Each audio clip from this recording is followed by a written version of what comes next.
Hey, what's happening YouTube? Rod J back again to take a look at another beer. Thanks for swinging by to check out another video. Going to take a look at one today that is actually from across the pond. This is going to be a look at the Newcastle Brown Ale, which is actually done by John Smith's Brewing, who of course is a subsidiary of Heineken.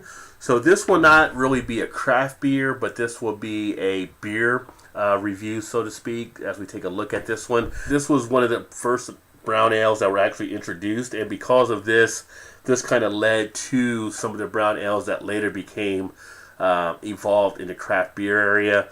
It is an older one. This one was actually done, I believe, back in 1927, so it's been around a while.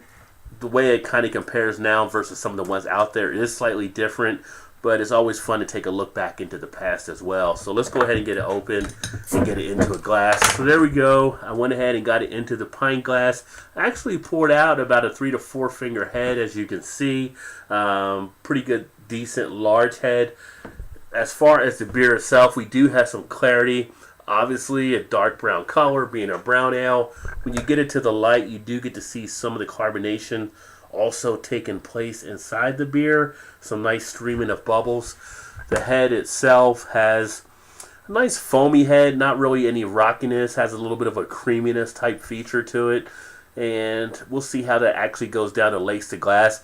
Without even trying right now, I'm already picking up some of the aromas from the malt, so that's a nice little thing to have. You know that's going to have some pretty good aroma characteristics. And in fact, go ahead and get into that. So you get those strong malts coming out. This one's sweetness from kind of like a caramel toffee type backing of the malt. Almost kind of a syrupy type sweetness on this one. And as I swirl it around, you can already see where it's going to lace the glass nicely as I drink it down. This one has an IBU of actually 18, so it should not be too bitter. For those that don't like a lot of bitterness, this could actually be one that might fit to the taste buds nicely. But outside of that, you don't really get any hops. You don't get anything else besides kind of just those malt aromas that come out. As far as the taste, get hit with that bitterness that you expect to the front of the tongue.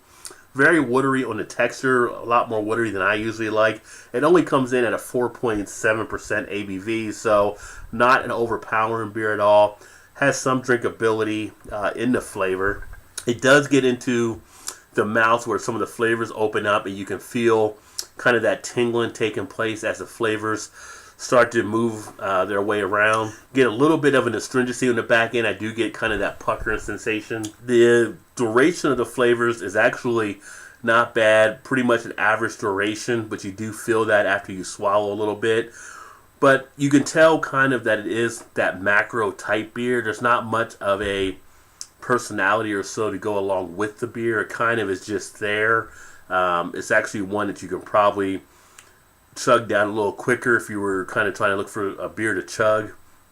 There's not that much to really gain by sitting and enjoying it versus some of the other beers out there that are more craft beers.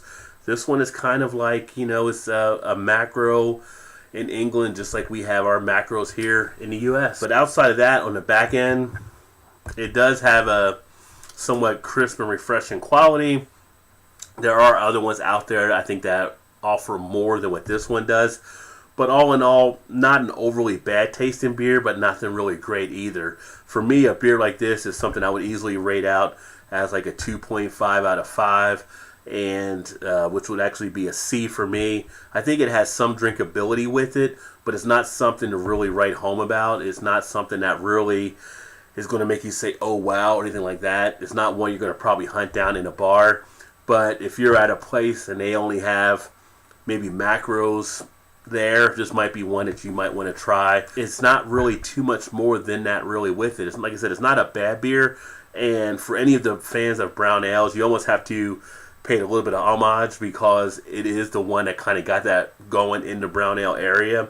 But as time has definitely passed this one by, and this one is now more of that memory of the past. But if you've had this one before, let me know what you think. Again, this is the Newcastle Brown Ale. If you've had it, let me know. Put some comments in the comment section. Hopefully you appreciate the video. With that, I appreciate you swinging by and look forward to seeing you in the next video. Cheers.